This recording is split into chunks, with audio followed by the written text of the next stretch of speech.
பார்க்கடலை கடைந்த போது கிடைத்த அமுதத்தை பங்கிடுவதற்கு பார்க்கடலை கடைந்த தேவர்களுக்கும் அசுரர்களுக்கும் இடையே போட்டி ஏற்பட்டது. அப்போது மகாவிஷ்ணு அழகிய பெண்ணாக மோகினி அவதாரம் எடுத்து அமிர்தத்தை தேவர்களுக்கும் அசுரர்களுக்கும் சமமாக பங்கிட்டு தருவதாக கூறினார். அங்கே வந்த சிவபெருமான் மோகினியின் அழகில் மயங்கினார். சிவபெருமானுக்கும் மோகினிக்கும் அழகிய ஆண் குழந்தை பிறந்தது. அவரே ஐயப்பன் ஆவார். ஐயப்பனின் அவதார நோக்கமே மகிஷி என்னும் அரக்கியை வதம் செய்வதாகும். மகிஷம் என்றால் எருமை என்று பொருள்படும். மகிஷி எருமை முகமும் மனித உடலும் உள்ள அரக்கி. அவள் பிரம்மதேவரை நோக்கி தவம் புரிந்தாள். பிரம்மதேவரிடம் தனக்கு இரவா வரம் வேண்டினாள்.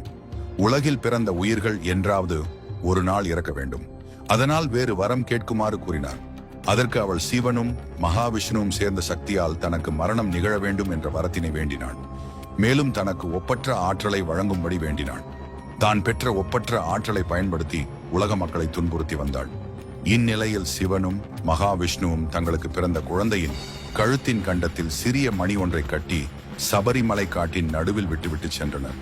அப்பொழுது சிவபக்தரான பந்தள மகாராஜா ராஜசேகர பாண்டியன் வேட்டைக்கு சபரிமலை காட்டிற்கு வந்தார். காட்டின் நடுவே குழந்தையின் அழுகுரல் கேட்டு குழந்தையை தேடி கண்டுபிடித்தார். கழுத்தின் கண்டத்தில் மணி கட்டி இருந்ததால் கண்டெடுத்த குழந்தைக்கு மணிகண்டன் என்று பெயரிட்டு அரண்மனைக்கு எடுத்துச் சென்றார்.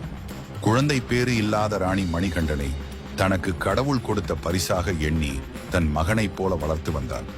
குழந்தையான மணிகண்டன் சற்றே பெரியவனானதும் மகாராஜா ராஜசேகர பாண்டியன் கல்வி கற்க குருகுலத்திற்கு அனுப்பி வைத்தார். குருகுலத்தில் மணிகண்டன் கல்வியை கசடர கற்றான். குருவிற்கு எல்லாவித உதவிகளையும் செய்து வந்தான்.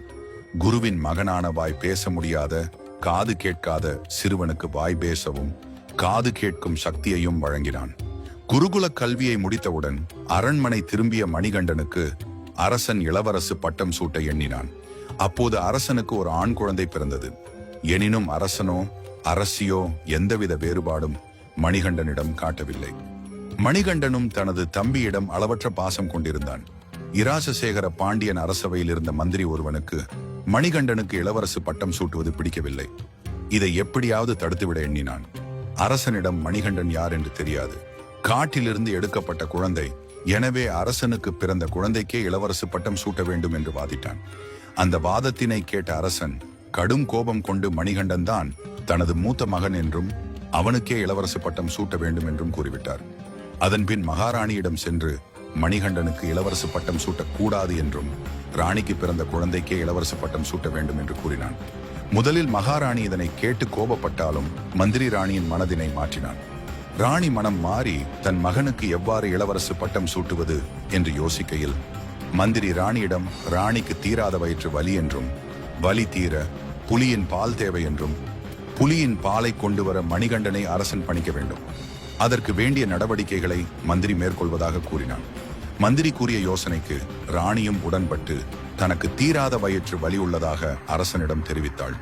அரசன் அரண்மனை வைத்தியரை அழைத்து வைத்தியம் பார்க்க சொல்ல மந்திரியின் கையாளான வைத்தியர் புலிப்பால் தான் ராணியின் நோய்க்கு மருந்து என்று அரசனிடம் கூறினான். இதனை கேட்ட அரசர் புலிப்பால் கொண்டு வருவோருக்கு நாட்டில் பாதி தருவதாக கூறினான். ஆனால் யாரும் புலிப்பால் கொண்டு வருவதற்கு தயாரில்லை. இதனை கண்ட அரசன் வருத்தமடைந்தான். அரசனின் வருத்தத்தை கண்ட மணிகண்டன் தான் புலிப்பால் கொண்டு வருவதாக கூறினான். அதனை கேட்ட மன்னன் மணிகண்டன் புலிப்பால் கொண்டு வருவதற்கு காட்டுக்கு செல்ல வேண்டாம் என்று கூறினான். ஆனால் மணிகண்டன் தான் மட்டும் தனியாக சென்று புலிப்பால் கொண்டு வருவதாக கூறி காட்டுக்கு புறப்பட்டு சென்றான்.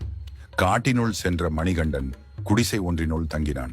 அப்போது எருமை தலையுடன் மகிஷி அங்கிருந்தோரை துன்பப்படுத்துவதை கண்டான். மகிஷியுடன் போர் புரிந்து இறுதியில் மணிகண்டன் மகிஷியை கொன்றுவிட்டான். மகிஷியின் உடலிருந்து சாப விமோசனம் பெற்ற பெண் தன்னை மணம் செய்து கொள்ளுமாறு ஐயப்பனிடம் வேண்டதான் பிரம்மசாரி எனவும் தன்னால் திருமணம் செய்ய இயலாது எனவும் தெரிவித்து விட்டார். மகிஷியிடமிருந்து விடுதலை பெற்றவுடன் தேவர்கள் ஐயப்பனை மனமாற வாழ்த்தினர். இந்திரன் ஆண் புலியாகவும் மற்ற தேவர்கள் பெண் புலியாகவும் மாற ஐயப்பன் ஆண் புலியின் மீது ஏறி பந்தள நாட்டிற்குள் வந்தார். அதனை கண்ட அரசன் ஐயப்பனிடம் ராணி மந்திரியின் வஞ்சகப்படி ஐயப்பனை கொல்வதற்காக தனக்கு வயிற்று வலி எனவும் புலிப்பால் தான் நோய்க்கு மருந்து எனவும் புலிப்பாலை கொண்டு வர ஐயப்பன் காட்டுக்கு செல்கையில் புலியினால் மரணமடைந்தாள். தனது மகனுக்கு இளவரசு பட்டம் சூட்டவும் எண்ணி வயிற்று வலி என நாடகமிட்டாள் என்ற உண்மையை கூறி தன்னையும் தன்னை சார்ந்தவர்களையும் மன்னித்து புலிகளை காட்டிற்குள் அனுப்பிவிட்டு இளவரசு பட்டத்தை ஏற்க வேண்டும் என்றும் கூறினார். அதற்கு ஐயப்பன் தனது அவதாரத்தின் நோக்கம் நிறைவேறிவிட்டதாகவும் மகிஷியை வதைப்பது தான் மீண்டும் தேவலோகம் செல்லப் போவதாக கூறினார். மேலும் தன் நினைவாக தன் அம்பு விழும் இடத்தில் ஆலயம் ஒன்றை எழுப்பவும் கேட்டுக்கொண்டார். ஐயப்பன் எய்த அம்பு சபரிமலையில் விழுந்தது. அந்த இடத்தில் இராஜ சேகர பாண்டியன் ஆலயத்தை ஏற்படுத்தினார். மேலும் ஐயப்பன் தன் அருளை பெற வேண்டுமெனில் 41 நாட்கள் சுத்த சைவ உணவினை உண்டு பிரம்மசாரிய விரதத்தை மேற்கொண்டு மனக்கட்டுப்பாட்டுடன் சபரிமலைக்கு யாத்திரை செல்ல வேண்டும் என்று அருளினார்.